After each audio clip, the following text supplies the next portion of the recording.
proliferation of commissions in the country. I believe that this is one bill that would indeed start to add some kind of fillip to our legislative agenda and the country's aim for diversification, and the fact, of course, that all of us as a people have said, as petro states that are subject to the flip-flops of the oil prices, it is necessary for us as a country to diversify and seek other means of income for our country. Mr. Speaker, let me inform that only 0.3% is added from the mining sector to Nigeria's employment.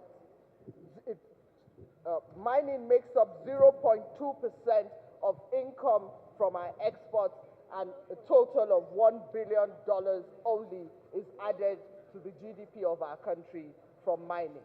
But Mr. Speaker, sir, this is a potentially multi-billion opening for our country.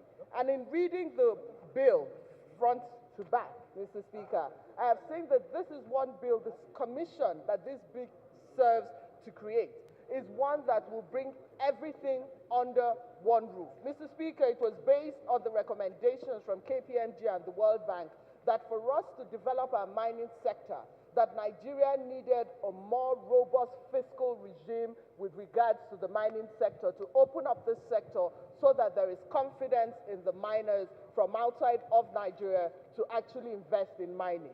Mr. Speaker, sir, we realize that the country is losing so much money to illegal mining. In places like Zamfara and so on and so forth, the illegal mining has overtaken that entire sector, in just as well as in all the other places that are rife with solid minerals.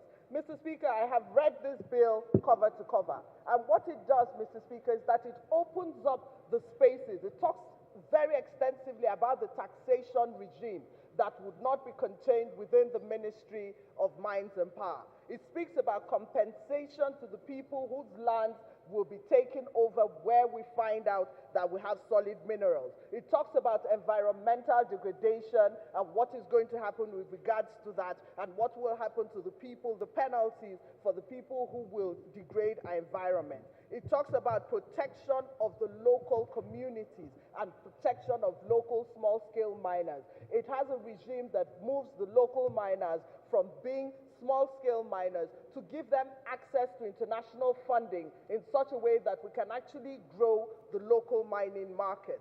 Mr. Speaker, sir, I believe that, again, this is another bill, and it speaks again to transfer of technology.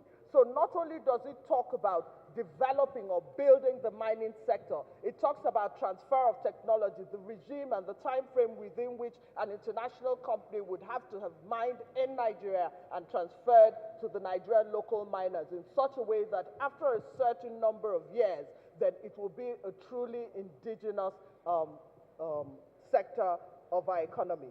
Mr. Speaker, so I realize that we talk about the proliferation of commissions. But having said that, the accruables to our country from a fiscal regime that is created under this, that has international support and international confidence, will far outweigh what it is that we intend to, that will spend as a country in setting up this commission. I therefore would like to urge my colleagues to please support this motion, because if we continue to speak to diversification and we're not willing to do that which we must do to open up the spaces, create employment, open up and give investor confidence in the people who may wish to invest in that sector of our economy, then, Mr. Speaker, sir, we as a parliament would have failed in our duty to give the legal backing to this commission, which is of the utmost importance. I so submit.